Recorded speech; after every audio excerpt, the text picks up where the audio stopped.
안녕하십니까. 6월 21일 오전 김경국TV 시작하겠습니다. 6.3 지방선거 충격파가 근 3주째 여야 정치판을 뒤흔들고 있습니다. 6.3 지방선거 결과는 그야말로 어중간했습니다. 만약에 여야 지도부가 확실하게 당 주도권을 잡고 있었다면 서로 이겼다고 주장해도 큰 무리가 없었을 결과입니다. 여당은 숫자로, 야당은 서울 승리로 선방했던 결과였기 때문입니다. 그러나 현실적으로 볼 때 여당은 주도권을 청와대가 쥐고 있고 야당은 지도부의 원내 장악력이 허약하다 보니 여야 지도부가 모두 흔들리고 있는 것입니다. 오늘은 이재명 정권에 덮친 충격파와 이재명이 얼마나 큰 착각에 빠져 있는지 한번 짚어볼까 합니다. 이재명은 지방선거 이전부터 완승을 확신했습니다. 얼마나 자신이 있었으면 선거를 앞두고 4월 30일 공소취소 특검 법안을 제출했겠습니까? 물론 민심에 허들짝 놀라서 지방선거 이후로 연기하기는 했지만 그럼에도 불구하고 단 한순간도 선거에서 밀릴 것이라고는 생각하지 않았을 것입니다. 감이 안 되는 정원호를 서울시장 후보로 밀어붙인 것만 봐도 이재명의 자신감을 읽을 수가 있습니다. 아무리 봐도 이번 선거는 이재명의 뻘짓으로 망쳤고 정청래는 조연이었던 선거였습니다. 이재명은 선거에서 압승하는 순간, 압승하는 즉시 특검을 통한 공소취소 그리고 야당을 말살시키고 개헌을 통해 이재명 독재 장기집권 체제를 밀어붙이려 계획했을 것입니다. 그런데 수도 서울의 민심이 이를 용납하지 않았습니다. 서울 민심은 이재명의 야욕을 읽었고 이를 허락하지 않았습니다. 이재명이 졸지에 궁지로 내몰린 것입니다. 그래서 이재명이 희생양 겸 차기 안전판으로 선택한 카드가 정청래 죽이기였던 것 같습니다. 지지자들에게 정청래를 희생양으로 삼아 다 이겼다고 생각했던 지방선거 실패의 책임을 떠넘겨 위기를 탈출하고 한 발짝 더 나아가 지방선거 결과를 빌미로 해서 정청래의 당대표 연임을 저지시키는 것으로 자신의 임기 중반기 안전판으로 선택한 김민석 체제를 공고히 하려 했던 것입니다. 말하자면 정청래 책임론은 일석이조의 카드였던 것입니다. 사실 내부 사정을 잘 아는 사람들은 누가 봐도 이번 지방선거 실패의 책임은 이재명에게 있습니다. 정청래의 잘못이라면 이재명에게 제대로 대들지 못하고 칼을 숨기고 있었던 것입니다. 조국과의 통합을 막았던 것도 뉴 이재명 세력이고 알맹이라고는 약에 쓰려고 해도 찾아볼 수 없는 빈껍데기 정원호를 서울시장 후보로 찍어 눌렀던 것도 이재명이었습니다. 정원호가 일을 잘한다는 한마디에 여당 중진들까지 모두 나가떨어졌고 결국 정원호로 낙점됐는데 민주당 지지자들 입장에서 볼 때 정원호만 아니었다면 민주당의 어떤 후보를 내세우더라도 이길 수 있는 서울시장 선거에서는 이길 수 있는 그런 선거였을 것입니다. 거기에다 지지율 추락의 빌미를 제공했던 공소취소 특검 또한 정청래가 백업하기는 했지만 결국은 이재명의 책임입니다. 그리고 선거 와중에 스타벅스에 대해서 직접 개입하면서 판을 키워 논란을 자초했던 것도 이재명이었습니다. 스타벅스 사태만 없었더라면 어쩌면 서울에서 정원호가 이겼을지도 모릅니다. 그래서 다른 것이라면 몰라도 지방선거의 책임을 정청래에게 뒤집어 세우는 것은 그야말로 억지에 불과하다는 지적입니다. 다들 아시다시피 이재명은 죽었다 깨어나도 자기 잘못을 인정하지 않는 사람입니다. 잘못을 인정하는 순간 책임을 져야 하기 때문입니다. 그래서 정청래에게 책임을 뒤집어 씌우고 그 여파를 몰아서 김민석을 당대표로 만들겠다는 전화위복 카드를 꺼내던 것입니다. 그래서 노골적으로 정청래를 공격하고 김민석을 띄우고 있는 것입니다. 이재명의 이런 행동은 김민석은 어떤 상황이 오더라도 자기 편이 될 것이고 자신이 나서면 또 충분히 김민석을 당대표로 만들 수 있다고 판단하기 때문일 것입니다. 과연 그럴까요? 우선 김민석을 당대표로 만들어야 하는데 예상보다는 김민석의 인기가 그렇게 높지가 않습니다. 김민석을 국무총리로 키우기까지 했지만 민주당의 강성 당원들에게 김민석이 차지하는 비중은 그렇게 높지 않아 보입니다. 하지만 역으로 볼 때 김민석의 이 같은 약점은 애초에 이재명이 김민석을 수석 최고위원회에서 총리로까지 발탁해서 키웠던 가장 큰 이유이기도 합니다. 김민석은 당내의 지지 기반이 허약해서 절대 자기를 배신하지 못한다고 생각했을 것으로 볼 수 있습니다. 실패했지만 이재명이 첫 번째 당대표로 박찬대를 지원했던 것도 같은 이유에서일 것입니다.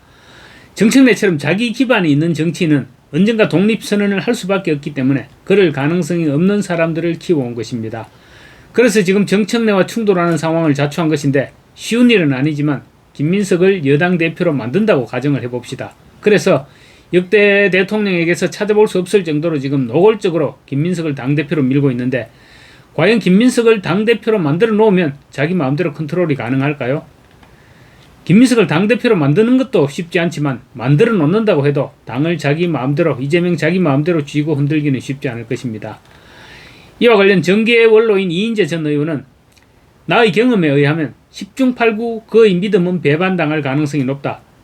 이재명은 권력에 중독되지만 당은 여론의 생사를 건다. 이재명의 여론 지지는 급속하게 무너진다. 반등은 불가능하다. 누가 당대표가 되든 그는 여론의 추이에 목을 매야 한다라고 말했습니다. 당연한 이야기입니다. 당은 대통령의 성공도 중요하지만 차기 정권 재창출이 더욱 훨씬 중요합니다. 더군다나 그 차기에 당대표 본인이 욕심이 있을 경우 현직 대통령과는 언제든지 얼마든지 차별화에 나설 수 있습니다. 김민석이라고 예외일 리가 없습니다. 특히 김민석은 전략 마인드가 뛰어난 정치인으로 평가받고 있습니다. 그런 김민석이 추락하는 이재명을 언제까지 안고 가지는 않을 것입니다. 이 전 의원은 이재명이냐 민심이냐 이 갈림길에서 누가 민주당 대표이든 선택은 정해져 있다. 권력은 칼과 같은 것이고 칼은 칼집에 있을 때 권위를 갖는다. 일단 빼서 휘두르기 시작하면 권위는 사라지고 공포만 남는다. 그 공포로 몇몇 개인은 몰라도 민심과 당심은 복종시킬 수 없다 라고 잘라 말했습니다. 그러면서 더 늦기 전에 정청래를 향해 뽑은 칼을 다시 거두는 것이 이재명 자신에게 이롭다. 늦으면 그 칼이 자신을 찌를 것이다. 이것은 대통령이라는 현재 권력과 여론의 목을 매는 미래 권력 사이에 피할 수 없는 속성이다. 이재명 정권이 살 길은 민심에 순응하는 것뿐이다. 당장 올림픽공원에서 불타고 있는 민심에 응답하라. 야당 추천의 특검을 통해 철두철미하게 진실을 밝히고 선거를 되살리면 길이 열릴 것이다 라고 충고했습니다. 하지만 이재명은 절대 굽히는 선택은 하지 않을 것이고 이번 여름에 어떤 상황이 벌어질지는 모르겠지만 큰 전환기가 될 것임은 분명해 보입니다. 이런 가운데 이화영의 연어회 술파티 주장에 대해 법원이 허위로 판정함에 따라 이화영의 대국민 사기극에 대한 이재명 책임론도 비등하고 있습니다. 특히 이번 이화영의 재판은 국민참여 재판이었다는 점에서 국민이 이화영의 거짓말을 단죄한 것이나 마찬가지입니다. 그런데 이화영의 연어회 술파티에 대해서 과거 이재명이 해온 발언들이 있습니다. 이재명은 당대표 시절이던 2024년 4월 당시 검찰의 대북 송금 수사망이 이재명을 압박해가던 그런 시점이었습니다.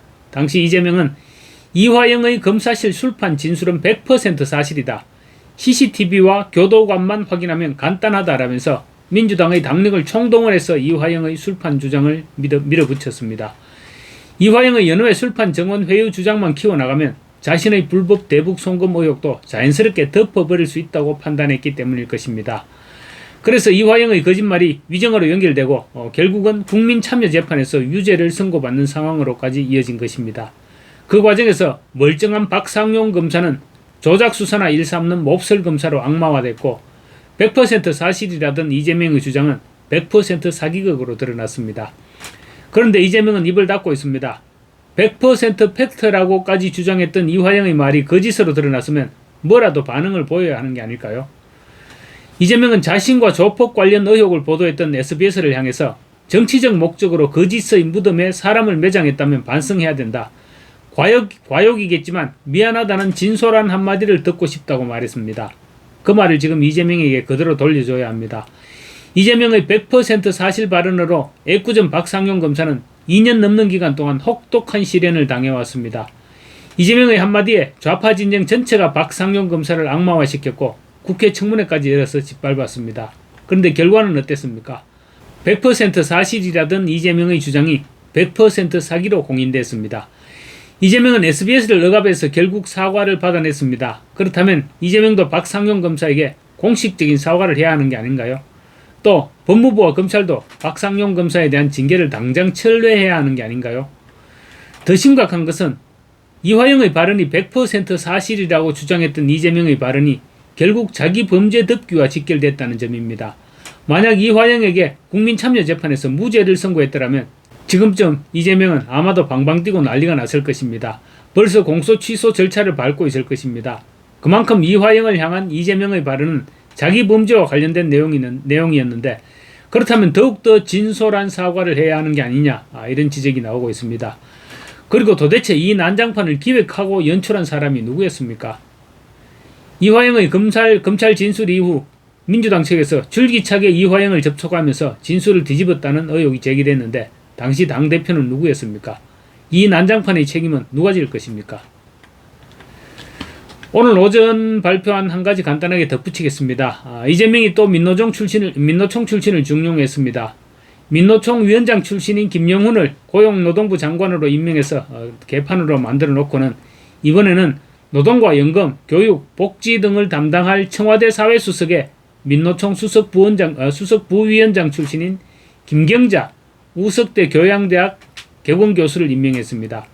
민노총이 대한민국을 좌우하는 시대가 활짝 열리고 있습니다. 홍보소통수석에는 성기홍 전 연합뉴스 대표이사 사장, 민정수석에는 수원지검장 등을 역임한 한찬식 김현장 법률사무소 변호사를 임명했습니다. 안보실 1차장에는 육군단장 등을 지낸 강근작 대통령 직속 미래국방전략위원, 그리고 안보실 3차장에는 송기호 청와대 경제안보비서관이 승진 임명됐습니다. 이재명 정부 인사에는 원래부터 관심도 없었지만 민노총 출신들을 핵심 요직에 발탁하는 것은 우려스럽지 않을 수 없습니다. 나라를 얼마나 더 망치려 하는지 모르겠습니다. 마치겠습니다. 감사합니다.